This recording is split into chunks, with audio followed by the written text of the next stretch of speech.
স্বামী বিবেকানন্দ যুব সমাজের আদর্শ। আজকের দিনে আমরা ভারত তথা সমগ্র জগতের ইতিহাস এই সংকটকালে বাস করছি। হতাশা এবং নৈরাশ্যের সুর ধ্বনিতে হচ্ছে দিকে দিকে, কিন্তু মানুষের আত্মার বিশ্বাস হারানোর অর্থ মনুষ্যত্বের অপমান। এই নৈতিকমূলক চিন্তার বিরুদ্ধে দাঁড়িয়ে স্বামী বিবেকানন্দ আমাদের আধ্যাত্মিক সম্পদের উপর নির্ভর করার জন্য অনুপ্রেরণা দিয়েছেন। স্বামী বিবেকানন্দ ভগিনী নিবেদিতাকে একবার বলেছিলেন, যতই বয়স বাড়ছে ততই মনে হচ্ছে পৌরুষ বা বীরত্বের ওপরই সব কিছু নির্ভর করে। এটি আমার নতুন বাণী। পৌরুষ এই কথাটির মাধ্যমে স্বামীজি অনেক কিছু বোঝাতে চেয়েছেন। মানুষের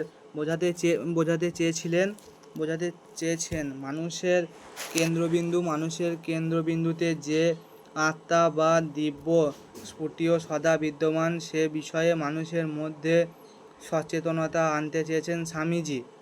জীবনের প্রতিটি স্পন্দনে মানুষ যাতে তার এই মহিমা প্রকাশ করতে পারে, তার জন্য স্বামীজি সাহায্য করতে চেয়েছেন। আজ এই বাণীর যত জরুরি প্রয়োজন, এমন প্রয়োজন আর কখনো অনুভূতি হয়নি। আমাদের সামনে আজ নানা জটিল সমস্যা। এর হাত থেকে পরিত্রাণ পাওয়ার জন্য একমাত্র উপায় আত্মনিহিত দেবত্বের উপলব্ধি এবং তার বিকাশ সাধন। এই দ্বারাই আমরা যথার্থ মানুষ হতে পারি।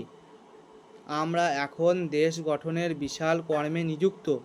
স্বামী বিবেকানন্দ যথাযথই বলেছেন যে, মানুষ গড়ার সাধনের ভিত্তিভূমির ওপর দেশ গঠন করতে হবে। আমরা প্রায় আমাদের ব্যক্তিগত দৈন্যের কথা বলি, কিন্তু সত্যিকারের দৈন্য আমাদের বাস্তুগত নয়। এই দিনহা সংহত চরিত্রের নর নারী। দেশ গঠিত হয় মানুষ নিয়ে। যে মানুষ অন্তরে আত্মমর্যাদা বোধ আছে। 1985 সালে 12ই জানুয়ারি স্বামী বিবেকানন্দ 123তম জন্মদিন জাতীয় যুব দিবসের উদযাপন উপলক্ষে রামকৃষ্ণ মঠ ও রামকৃষ্ণ মিশনের 10ম অধ্যায় স্বামী বীরেশানন্দ বেলুড়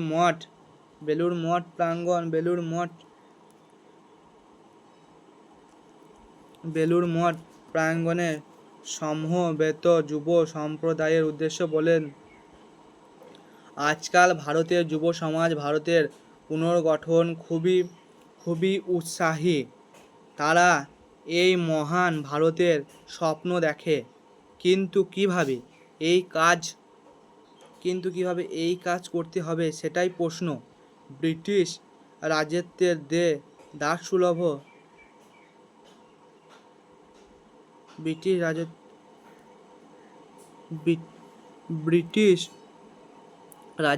যে দাসসুলভ মনোবৃত্তি আমাদের মধ্যে ঢুকে গেছে, যার ফলে বিদেশি ভাব এবং আদর্শ মাত্রায় অতি উপাদেয় এবং যা কিছু ভারতীয় সবই হেয়। এই ভাব থেকে আমরা এখনো মুক্ত হতে পারিনি।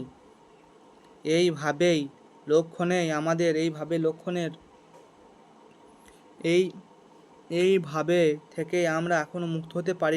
ভাবে লক্ষ্যসমূহ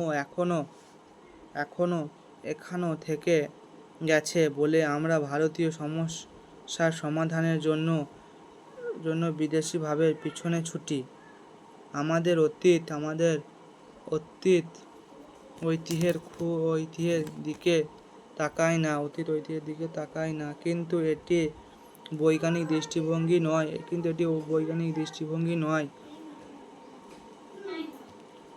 ভারত